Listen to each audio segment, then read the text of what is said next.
नहीं थम रही कॉटन की रिकॉर्ड रैली। एमसीएक्स पर 50,000 रुपए के पार निकला भाव। इस साल कॉटन वायदा में 60% तक का उछाल, लेकिन तेजी पर क्यों उठे सवाल, करेंगे बुलेटिन में पड़ताल। बुलेटिन में आगे।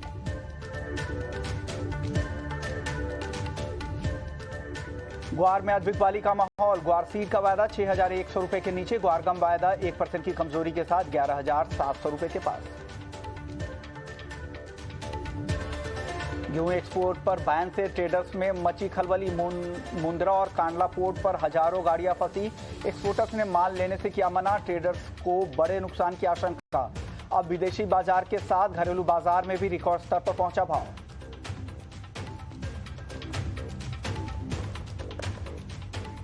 सोने में आज बेहद सीमित दायरे में कारोबार। एमसीएक्स पर 50,000 के बेहद करीब भाव। कॉमेक्स पर सोना $1,800 के पास। शॉर्ट कवरिंग के दम पर चांदी कीमतों में उछाल। 700 रुपए तक की मजबूती के साथ 60,000 के करीब भाव। कॉमेक्स पर $21 के ऊपर। कम हुई कच्चे तेल की शुरुआती कमजोरी। ब्रेंट $111 के करीब। एमसीएक्स पर भाव 8,600 रुपए के ऊपर।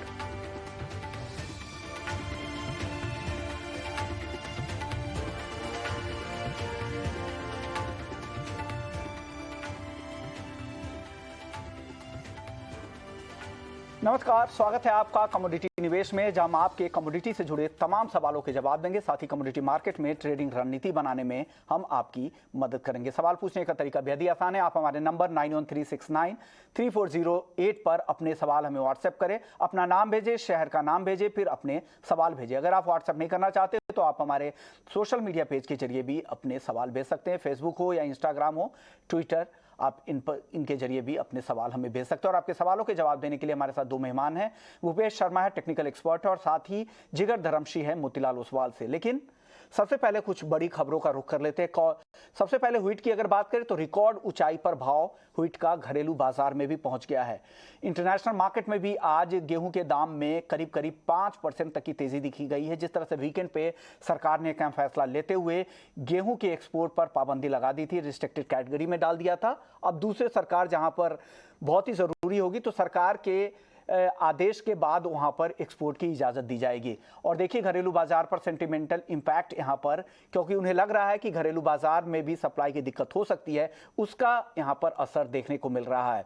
और उससे घरेलू बाजार में भी दाम रिकॉर्ड स्तरों पर पहुंच गए हैं। इंटरनेशनल मार्केट में भी गेहूं के दाम में जबरदस्त तेजी देखने को मिल रही है। गेहूं के बाद एक और ऐसी कमोडिटी है जहां जबरदस्त तेजी है, वो है कॉटन। एमसीएक्स कॉटन आज 50,000 रुपए के अहम स्तर को भी पार कर गया है। और 2022 की अगर बात करें तो करीब करीब 60% तक की तेजी आ चुकी है। हम जनवरी के पहले हफ्ते में 32,000 के आसपास का भाव था, जो बढ़कर अब 50,000 के ऊपर आ चुका है। इस पर बात करने के लिए हमारे साथ दो मेहमान भी हैं। अरुण सेक्सरिया साहब हैं, एमडी है डीडी कॉटन के। साथ ही हमारे साथ सुधीर अग्रवाल साहब हैं, जो नेशनल कोऑर्डिनेटर है कोशिया के। आप दोनों मेहमानों का स्वागत है। सबसे पहले अरुण जी, क्या लग रहा है जिस तरह की तेजी कॉटन में लगातार देखी जा रही है, क्या वजह है? और एमसीएक्स कॉटन की अगर बात करें, यहाँ पर वॉल्यूम काफी थिन है, ओपन इंटरेस्ट उतने ज्यादा नहीं है, लेकिन भाव लगातार बढ़ गए हैं। और वायदा की वजह से माहौल हाजिर बाजार के भी खराब हो रहे हैं, यहाँ भी जबरदस्त तेजी है। क्या लग रहा है आपको कॉटन मार्केट में अभी? कॉटन मार्केट एक तेजी का रुख पकड़ के बैठा है, तो अभी इसमें लगने की कोई बात नहीं। आफ्टर पर्टिकुलर लेवल पे बाजार अभी 1,04,000 रुपया है, 1,10,000 रुपया हो जावे, it has got no relevance, because ये भाव में नई मिलों को पड़ता बैठ रही है, नई कपड़े वालों को पड़ता बैठ रही है, नई गारमेंट वालों को पड़ता बैठ रही है।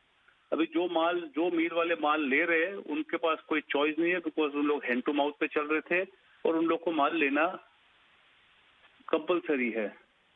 थोड़ा कंजम्पशन आपका कमती हुआ है हिंदुस्तान के अंदर, और आने वाले टाइम में भी अगर यही भाव मेंटेन रहे तो ये 2-3 महीने की जो टाइम चल रही है, जो बड़ा क्रूशियल पीरियड है, वो पीरियड के अंदर कंजम्पशन और भी कमती होने की संभावना है। आपके कई मिल वाले 2 दिन मिल बंद रख रहे, कई मिल वाले एक शिफ्ट बंद कर दी है, कई मिल वाले they have converted into alternative fibres. ये देखते हुए मेरे हिसाब से कम नहीं करीब जो कंजम्पशन का जो आंकड़ा है, वो आंकड़े पे 10% तो कंजम्पशन आपका कमती होने की संभावना है on year two year basis. तो तो 10% से 15% भी अगर कमती हो जाए तो मेरे को कोई ताज्जुब की बात नहीं होगी। बट बाजार का जो भाव है, अगर कंजम्पशन कमती भी होता है तो ये according to me this is एक महीने का 3 हफ्ते से 4 हफ्ते का एक ये प्ले है, जब तक ये इंपोर्ट की रुई आनी चालू हो जाएगी, पीछे आपकी बरसात चालू हो जाएगी तो जो माल जिसके पास स्टॉक में पड़ा है वो माल बेचना चालू कर देंगे, पीछे आपकी साउथ के अंदर समर क्रॉप आनी चालू हो जाएगी। तो ये सब जो सेंटिमेंट्स है ये चेंज होते हुए टाइम नहीं लगेगी।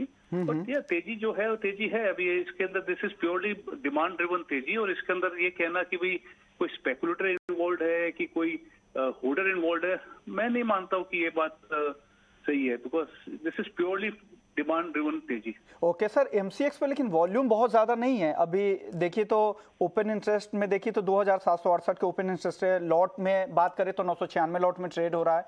क्या इतने वॉल्यूम से पूरा मार्केट, पूरा हाजिर का बाजार भी ड्राइव हो सकता है क्या? सर वॉल्यूम तो देखिए, वॉल्यूम अगर आप एक तरफ बोल रहे हो कि भाई फिजिकल के अंदर हुई नहीं है, तो दूसरी तरफ भी जो फ्यूचर के अंदर वॉल्यूम कहाँ से होएगा? बिकॉज कोई भी अगर वॉल्यूम करने की कोशिश करेंगे तो it has to be backed by certain quantity available in the physical market ना, वो कुछ है नहीं इधर। तो अभी तो धीरे धीरे वॉल्यूम आपके कमती होते जाएगा, और आपकी जो ये सर्टिफाइड स्टॉक्स भी जो पड़ा है एमसीएक्स में, वो भी every day it is reducing. 12 तारीख का आंकड़ा मेरे पास था, कुछ 78,000 या 76,000 बिल्स का था, और इन लास्ट 1.5 महीने में कम से कम 50-60 हजार गार्ड की डिलीवरी हुई है। सो जैसे जैसे जिनकी लॉन्ग पोजीशन है, अभी मई एक्सपायरी के अंदर भी कई लोगों की लॉन्ग पोजीशन है, जो भी है, तो वो तो बाजार तो कमती होते जाएगा। तो मेरे को लगता है कि फर्स्ट टाइम ऐसा होएगा लास्ट 10 साल के अंदर, जब से एमसीएक्स चालू हुआ है, कि जून में हो सकता है कि इनके पास कोई माल ही नहीं हो, सब माल निकल जाए। सर अब अगला सवाल आपसे होगा कल की बैठक को लेकर। क्या बैठक का एजेंडा क्या है और किन बातों पर मुख्य रूप से चर्चा होनी है? तो एजेंडा क्या है? तो एक ही एजेंडा है कि रुई के दाम क्यों बढ़ रहे हैं, बिल्कुल, और क्या चीज की चर्चा होने वाली है, वही चीज की चर्चा होने वाली है। क्या एक्सपेक्टेड है? मेरे को लगता नहीं कि गवर्नमेंट के पास कुछ ज्यादा कुछ है अभी देने के लिए, लेने के लिए। जितना लेना था उन्होंने ले लिया, जितना देना था उन्होंने दे दिया। दे रहा है, दुरुस्त है, बट जो भी उनको देना था, अभी ड्यूटी फ्री इंपोर्ट कर दिया है, वो दे दिया है। पीछे आज आपके अंदर ये रिस्ट्रिक्शन नहीं डाला है, वो बहुत बढ़िया बात है। पूरी कटौती की भी बात चल रही है सर। किसकी? सेस की। हाँ जी, सेस की सर। सेस और ये सब चीज क्या है कि ऐसा कोई भी स्टेप गवर्नमेंट उठाएगी उसमें कोई लॉन्ग टर्म के हिसाब से डैमेजिंग है, इट इज नॉट, कोई फायदा नहीं है ये बात। आज अगर आप ये सडनली बोल दो कि मैं इम्पोर्ट ड्यूटी फ्री सितंबर तक कर दिया है, और पीछे आप बोलो एक्सपोर्ट के अंदर मैं ये डाल दूंगा, मैं एक्सपोर्ट में ड्यूटी डाल दूंगा, सेस डाल दूंगा, इससे क्या होएगा क्या जी? मतलब आज जो मुद्दे की बात है उस पर वो कोई एड्रेस कर नहीं रहा है कि आज इंडिया का प्रोडक्शन कैसे बढ़ाए, और सब अलग अलग चीजें पे मुद्दा वो डिस्कशन चालू है। अरे भाई आज आपके पास इतनी बड़ी एकरेज है, आपके पास you are the world second largest acreage in the world, and आपकी यील्ड क्या है? आपकी वर्ल्ड की मतलब lowest yield in the world, और हर साल आपकी यील्ड कमती होती जा रही है। तो गवर्नमेंट का सबसे बड़ा इंपॉर्टेंट स्टेप उनको लेना चाहिए कि how to increase the production and the yield. और जब तक वो स्टेप नहीं लेंगे पीछे, वो बाकी सब चीज को क्या है, खाली वो नुकसान ही होएगा और सबको हर्ट करेगा। आज हिंदुस्तान में इतनी स्पिनिंग मिल है जो करोड़ों रुपए, अरबों रुपया खर्ची करके एक इंफ्रास्ट्रक्चर बनाई है। 3 कारण वो हुआ था उनके इंडिया के अंदर, पावर, लेबर और कॉटन तीनों सस्ता था। इस साल तीनों चीज खत्म हो गई है। तो अभी how can the industry survive? और आप जितने भी जो ड्रॉबैक दोगे, जो भी बेनिफिट दोगे, वो पीछे basically you are indirectly subsidising the foreign buyers. तो आप सब कुछ ऐसा कुछ करिए जिससे आपका ये तेजी क्या फंडामेंटल ड्रिवन है या आपको लग रहा है कि स्पेकुलेशन है मार्केट में? नमस्कार जी, अगर अपन इसको देखते हैं कि जब अपन 1 अक्टूबर में आते हैं तो 1 अक्टूबर में हमारे पास टोटल मिला के 60 लाख गठन का स्टॉक था, और जब अराइवल जो होती है अक्टूबर से दिसंबर तक पीक रहती है। जब हमने देखा कि दिसंबर में अराइवल बढ़ नहीं पा रही है तो उसके पीछे रीजन यही था कि बारिश की वजह से काफी नुकसान हुआ।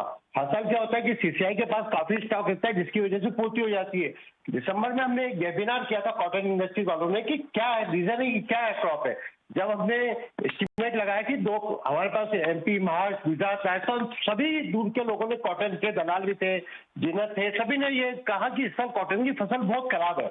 2 करोड़ 40 लाख से लेकर 2 करोड़ 80 लाख का स्टेटमेंट आया, बाकी दूसरे सेशन 350 आता था। कुल मिला के अगर देखा जाए तो कॉटन इंडस्ट्रीज यह जज करने में नाकाम रही कि आगे क्या होगा। उस समय 50,000 की रुई थी, टोटल 60,000 के भाव में हम 39 लाख गठान को रुई को एक्सपोर्ट कर चुके हैं।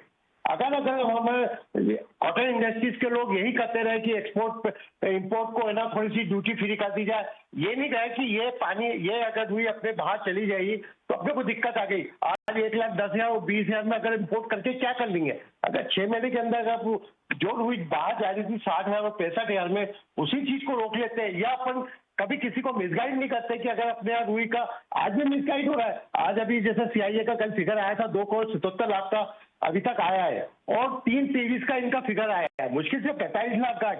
मेरे को नहीं लगता कि 4-4.5 महीने में आज की तारीख में 4-5 लाख गठान की आवक है महीने की, तो 45 लाख गांठ ये 5 महीने के अंदर मीट कर पाएंगे। एक्चुअल में प्रॉब्लम क्या थी कि आज हमारी स्टॉक शुरू में कम था और इतनी अराइवल कम है, 14,000 रुपये कपास हो गया, इतनी अराइवल कम है, उसके बाद हम अपनी जो फसल को नाकाम है उसके कारण पूरी इंडस्ट्री सर्वाइव करने में नाकाम रह गई। दिन पे दिन जो स्पिनिंग इंडस्ट्रीज है उसकी रोज नई नई इंडस्ट्रीज लग रही है, तो कुल मिला के अपन डिमांड सप्लाई में कुल मिला के बार बार मिसगाइड करते रहे, उसका खामियाजा आज अपने को भुगतना पड़ रहा है। मेरे को नहीं लगता कि 4 महीने के अंदर इंडस्ट्री चल पाएगी। और ये बड़ी बड़ी इंडस्ट्रीज है, स्पिनिंग इंडस्ट्री करोड़ों अरबों रुपए लगाते हैं, क्या 500 लेबर काम करते हैं, अब 4 महीने कैसे चल पाएगा? 1,10,000 रुपए की रुई अगर बाहर से लाएंगे कैसे सक्सेस होगा? और ये टोटल मिला के देखा जाए तो आज अपनी इंडस्ट्रीज का फेलुआ है, जो अपन किसी भी प्रकार को अपनी फसल को सही आकलन लगाने में नाकाम है। हमारे हिसाब से टोटल 2,65,00,000 से ज्यादा फसल नहीं आती। अगर हमारे इस फिगर पे अगर कोई चैलेंज करता है तो मैं कहता हूँ कि अपने पास जो अपना वित्त मंत्री के पास सबसे अच्छा फिगर देता है जिसको कि 5% आरसीएम जमा होता है, तो उसी के आधार पर अगर कोशिश करेंगे तो हो सकता है टोटल मिला के 2,40,45 लाख के अंदर ही आ जाएगी फसल। तो इसका जो 1 करोड़ गांठ का फसल का नुकसान है उसको हम आकलन करने में नाकाम है, उसकी वजह से हमारी इंडस्ट्री आज सफर कर रही है। ओके अरुण जी, क्या आप इनकी सुधीर जी की बात से सहमत है? आपको भी लग रहा है क्या अनुमान लगाने में सीआई को दिक्कत हुई है और जो अनुमान फिगर दे रहे हैं उतना उत्पादन भी नहीं होने वाला है? देखिए, सबके अपने अपने राय होती है एंड मैं इस डिबेट पे नहीं जाना चाहता हूँ सुधीर जी के साथ में, बट सीआई का एक प्रोसेस है असेसमेंट करने का क्रॉप, वो प्रोसेस के अंदर हर स्टेट के एसोसिएशन शामिल होते हैं और वो अपने फिगर्स देते हैं और उसके साथ में ये असेसमेंट होता है। सो ये कहना कि भाई वो सब गलत है और खाली एक मतलब couple of people are correct, ये उचित नहीं है कहना।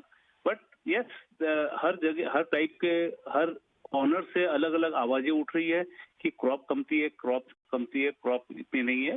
और ये तो अभी देखिए ऐसा है कि एक बॉडी जो है, बॉडी अपना निर्णय जो भी लेती है वो इंडिविजुअली नहीं लेती है, ये पूरे सब संस्थाओं को मिला के सब संस्थाओं के साथ बैठ के उनके साथ ओपिनियन लेके करते हैं। अभी आज जैसे महाराष्ट्र के अंदर दिग्गज खिलाड़ी लोग हैं, उन लोग भी कमेटी के अंदर है, कर्नाटक में सब लोग है, गुजरात में सब लोग है।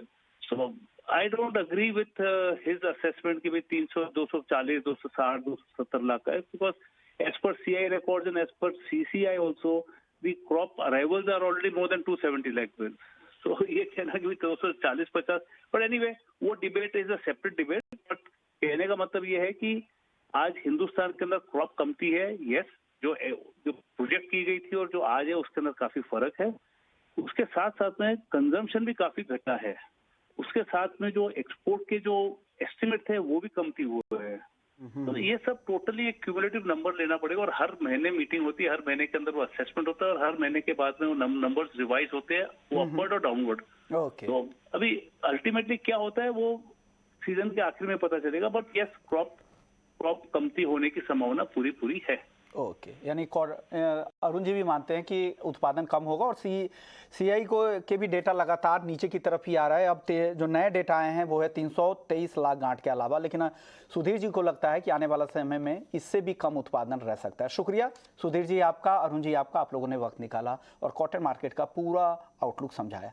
चलिए आगे बढ़ते हैं, अब दर्शकों के सवाल भी लेने जरूरी है, काफ़ी सवाल आ रहे हैं। हमारे साथ जिगर धर्मशी और भूपेश जी बने हुए हैं। सबसे पहले कॉलर हैं, इसके हैं इंदौर से। इनका सवाल गोल्ड मिनी को लेकर है कि गोल्ड मिनी में आज शाम के सत्र में क्या करना चाहिए। जिगर, क्या सलाह देंगे गोल्ड मिनी में आज के लिए? Good evening. सी देखिए, मुझे लगता है कि गोल्ड में काफी करेक्शन आया है और प्राइसेस अब लोअर एंड पे काफी एक range bound sort of momentum में ट्रेड हो रहा है। मुझे लगता है कि कहीं ना कहीं एक शॉर्ट टर्म बॉटम फॉर्मेशन हो रहा है, बट अगेन स्ट्रॉन्ग रिवर्सल की साइंस अभी भी नहीं है, but yes intraday pull back की पॉसिबिलिटी जरूर से दिख रही है। तो मुझे लगता है कि आज शाम के सेशन के लिए गोल्ड में अगर बड़े कॉन्ट्रैक्ट के पॉइंट ऑफ व्यू से भी अगर बात करूँ तो 49,800 का लेवल काफी अच्छा रहेगा खरीदारी के लिए। तो डिप्स पे थोड़ा खरीदारी करना सही रहेगा। और मुझे लगता है कि ऊपरी स्तरों पर 50,100 तक के टारगेट्स आते हुए दिख सकते हैं, और जो स्टॉप लॉस स्ट्रिक्टली फॉलो करना होगा वो 49,650 का रहेगा। तो intraday bias sideways to positive रहेगा और प्योरली इंट्राडे के लिए बाय करके चलना सही रहेगा। ओके, इंट्राडे के लिए खरीद कर जा सकते हैं। अगले दर्शक है योगेश हैं जयपुर से। 2 लॉट क्रूड है इनके पास 8,560 पे। भूपेश जी, क्या लग रहा है क्रूड में? लॉन्ग पोजीशन है 8,560 रुपए की।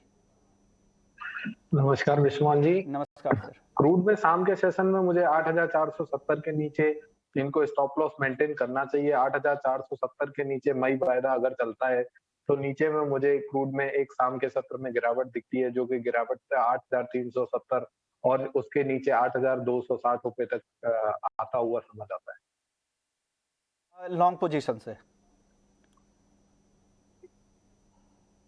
भूपेश जी जी सर। निकलने की आप सलाह दे रहे हैं ना? जी, मैं स्टॉप लॉस मेंटेन करने की सलाह दे रहा हूँ। 8,470 का स्टॉप लॉस मेंटेन करना चाहिए। ओके, तो अगर आपको लग रहा है शाम के सत्र में, तो अगर साफ राय दे पाए कि अगर वो निकल जाए तो बेहतर होगा। अभी भाव 8,520 रुपए का भाव है, तो इसीलिए मैंने उनको बोला है कि 8,470 का स्ट्रिक्ट स्टॉप लॉस मेंटेन करें, या फिर एक कोई पुल बैक आता है तो उनका भाव आता है तो उनको निकलना चाहिए। पुल बैक पे निकलने की कोशिश करें। शाम के सत्र में इनको लग रहा है कि अगर वो लेवल टूटता है तो नीचे भी आ सकता है भाव। चलिए, नेचुरल गैस ही है योगेश जी का एक और सवाल। 607 रुपए में लॉन्ग है। भूपेश जी क्या करें? 607 में लॉन्ग है। नेचुरल गैस में भी आज सुबह से अभी तक देखा जा रहा है कि मार्केट एक छोटी रेंज में ट्रेड कर रहा है। 610 ऊपर में, 610 नीचे में 603। इनको 603 रुपए का स्टॉप लॉस लगा के कोई भी सौदे को होल्ड कर सकते हैं। 603 के नीचे मार्केट चलेगा तो नीचे में गिरावट देखने को मिलेगी, जो गिरावट हमें 591 और 582 रुपए तक दिखती है। ओके, कॉपर 656 रुपए में लॉन्ग है योगेश जी का। कॉपर में क्या सलाह दे रहे हैं आप जिगर? देखिए, कॉपर में पिछले कुछ सेशन से थोड़ा बहुत रिकवरी का मोमेंटम की जरूर शुरुआत हुई है। मुझे लगता है कि sideways to positive momentum copper में आज के सेशन में भी देखने को मिल सकता है, और ऊपरी स्तरों पर मुझे लगता है कि 760 तक का एक टारगेट्स की पॉसिबिलिटी रहेगी। ओवरऑल मेरी रिकमेंडेशन बाई की है, और ये बाई बिल्कुल ही शॉर्ट टर्म या इंट्राडे पॉइंट ऑफ व्यू से ही लेना होगा। बट अगेन जो बाइंग रहेगा वो 752 का लेवल काफी अच्छा रहेगा खरीदारी के लिए, और जो स्टॉप लॉस मेंटेन करना होगा वो 748 का रहेगा। तो ओवरऑल बाय 760 तक के लिए खरीदारी करना सही लग रहा है, और 748 का स्टिक स्टॉप लॉस फॉलो करके चलना सही रहेगा। चलिए, अगले दर्शक है अनिल है सूरत से। गोल्ड इनके पास एक लॉट है 50,110 के भाव पर। अनिल को क्या सलाह देंगे भूपेश जी? पिछले कई दिनों से अच्छी खासी गोल्ड में गिरावट देखने को मिली है। अभी गोल्ड के भाव देखें तो गोल्ड में 50,200 के ऊपर जब तक गोल्ड नहीं निकलता तब तक इसका ट्रेंड साइडवेज टू नेगेटिव ही बना रहेगा, और गोल्ड में इनको इंतजार करना चाहिए। उम्मीद है कि गोल्ड 50,200 के ऊपर चलेगा तो एक अच्छी रैली देखने को मिलेगी। लेकिन शॉर्ट पोजीशन है सर, तो क्या निकल जाए? अगर रैली दिखेगी तो निकलने की सलाह दे रहे हैं। 50,200 के ऊपर एग्जिट करना चाहिए। ओके, हालांकि अभी वो प्रॉफिट में है, चाहे तो अभी निकलने की भी सलाह दे सकते हैं आप। जी बिल्कुल, अभी प्रॉफिट बुक करना चाहिए। ओके, प्रॉफिट बुकिंग की सलाह है। महेश हैदराबाद से हैं। जिगर, गोल्ड और सिल्वर दोनों में आउटलुक जानना चाह रहे हैं, क्या सलाह देंगे आज शाम के लिए? जैसे ही मैंने कहा कि प्रेशियस मेटल्स में नो डाउट ओवरऑल ट्रेंड काफी नेगेटिव रहा है पिछले कुछ समय के लिए, बट जैसे मैंने कहा कि इंट्राडे पुलबैक की पॉसिबिलिटी है, तो सेम वेज सिल्वर में भी मुझे लगता है कि एक साइडवेज टू पॉजिटिव मोमेंटम की पॉसिबिलिटी हो सकती है। और पिछले कुछ दिनों से हमने देखा है कि सिल्वर थोड़ा आउट परफॉर्म करता हुआ दिख रहा है, बेस मेटल्स का भी सपोर्ट मिल रहा है। तो सिल्वर की बात करें तो 59,400 500 के जोन पे खरीदारी अच्छी लग रही है, मुझे बायस पॉजिटिव लग रहा है। ऊपरी स्तरों पर 60,300 से 500 के लेवल्स आते हुए दिख सकते हैं, और इंट्राडे पॉइंट ऑफ व्यू से 59,000 के बिलो का एक स्टॉप लॉस मेंटेन करना सही रहेगा।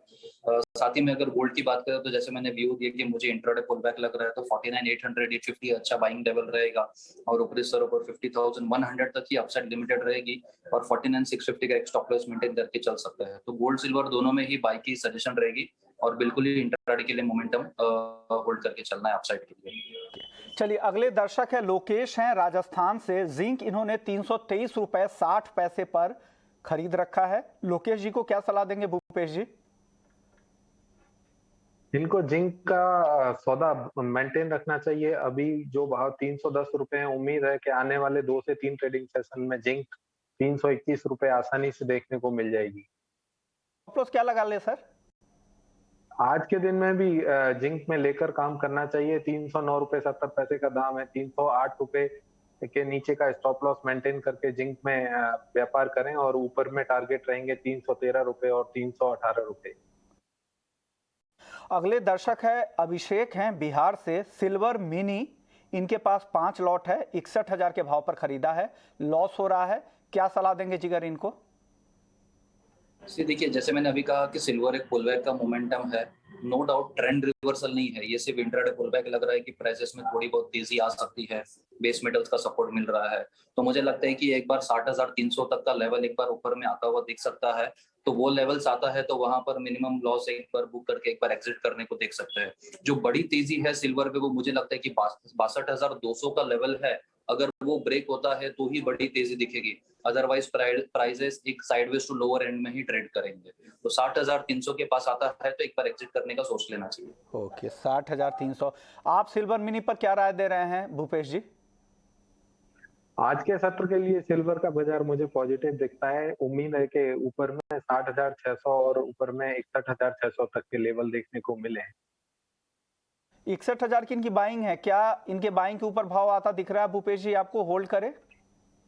आज के लिए मुश्किल लगता है, परंतु हो सकता है कि 2 से 3 दिन अगर होल्ड रखते हैं तो इनके भाव आने को संभावना ज्यादा रहेगी।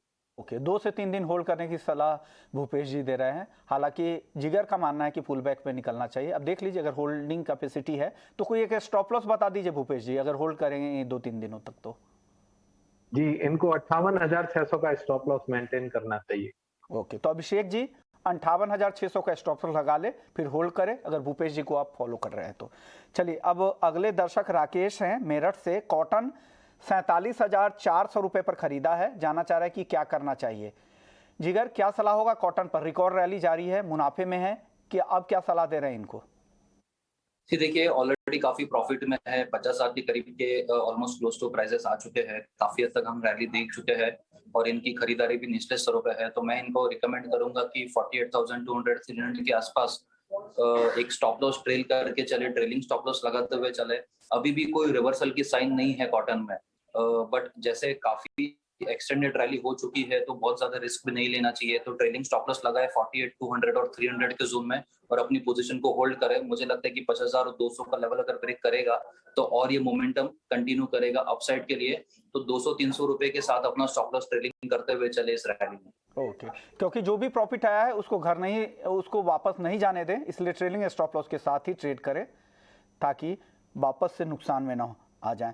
चलिए अगले दर्शक करुणेश है हरिद्वार से और ओम प्रकाश है भिलाई से। दोनों का सवाल एल्युमिनियम पे है, दोनों ने एक ही लेवल पे शॉर्ट कर रखा है एल्युमिनियम को। भूपेश जी क्या सलाह देंगे? 232 पे 232 रुपए पे शॉर्ट पोजीशन है इनकी। जी, इनको एल्युमिनियम की शॉर्ट पोजीशन से अभी एग्जिट होना चाहिए। 237 रुपए का दाम है। मुझे आज के सत्र में एल्युमिनियम 239 रुपए और 241 रुपए तक समझ आती है। ओके, चलिए अगला सवाल राजेंद्र जैन का है। चांदी एक लॉट है 60,135 पर। जिगर क्या राजेंद्र जी को क्या सलाह देंगे? 60,135 आसपास ही है, इनके भाव के आसपास, क्या इनके भाव के ऊपर चली जाएगी चांदी आज? जैसे मैं रिकमेंड कर रहा हूँ कि इंट्राडे पुलबैक की पॉसिबिलिटी है और चांदी काफी अच्छा होल्ड कर रही है पिछले 2 दिनों से। तो मुझे लगता है कि 60,300 से 60,500 का लेवल एक बार आता हुआ दिख सकता है। हालांकि बिना स्टॉप के खड़े नहीं रहना चाहिए। अगर ये थोड़ा लंबा स्टॉप लेके चल सकते हैं तो मुझे लगता है कि 59,300 के करीब का एक स्टॉप लॉस मेंटेन करके चले और 60,300-500 के करीब आता है तो एक बार प्रॉफिट बुक कर लेना चाहिए। ओके, चलिए रेगुलर कॉलर है मनीषा जी हैं पलवल से। जिंक और नेचुरल गैस दोनों का इंट्राडे का टारगेट जानना चाह रही है। भूपेश जी? जिंक का आज के शाम के सत्र का टारगेट 313 रुपए और 315 रुपए 70 पैसे का रहेगा। इसके साथ ही नेचुरल गैस की बात करें तो नेचुरल गैस में जैसे कि अभी थोड़ी देर पहले भी अपन चर्चा कर रहे थे कि 603 के नीचे नेचुरल गैस का बाजार चलेगा तो नीचे में 593 रुपए और 582 रुपए के भाव आसानी से देखने को मिल सकते हैं। पवन है कानपुर से, नेचुरल गैस 608 रुपए पे लॉन्ग कर रखा है, जिगर क्या करें? नेचुरल गैस आज सुबह से काफी मिक्स्ड मोमेंटम में दिख रहा है और मेरा भी जो सपोर्ट है तकरीबन 600 से 602 के करीब का ही है।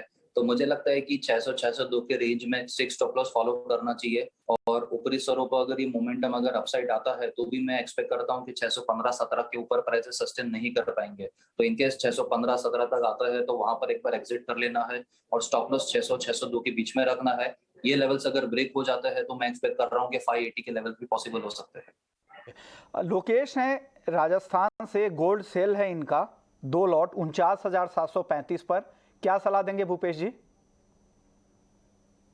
इन्होंने नीचे के भाव में गोल्ड को सेल किया हुआ है, ऊपर के भाव में या करंट भाव में गोल्ड को एग्जिट करना चाहिए। उम्मीद है कि गोल्ड 1 से 2 दिनों बाद जब चलना स्टार्ट करेगा 50,000 200-150 के ऊपर तो अच्छी खासी रैली गोल्ड में देखने को मिलेगी। इसलिए नीचे के भाव का गोल्ड सेल करके होल्ड नहीं करना चाहिए। ओके, चलिए इतने ही सवाल ले पाएंगे, कई सारे दर्शकों के सवाल नहीं ले पाए, कल कोशिश करेंगे आपके बचे हुए सवाल लेंगे। शुक्रिया भूपेश जी आपका, जिगर आपका, आप लोगों ने वक्त निकाला, दर्शकों के तमाम सवालों के जवाब देने की कोशिश की। तो कमोडिटी निवेश में फिलहाल इतना ही, लेकिन आप बने रहिए हमारे साथ। ब्रेक के बाद आपके लिए लेकर आएंगे स्वदेश विशेष। नमस्कार।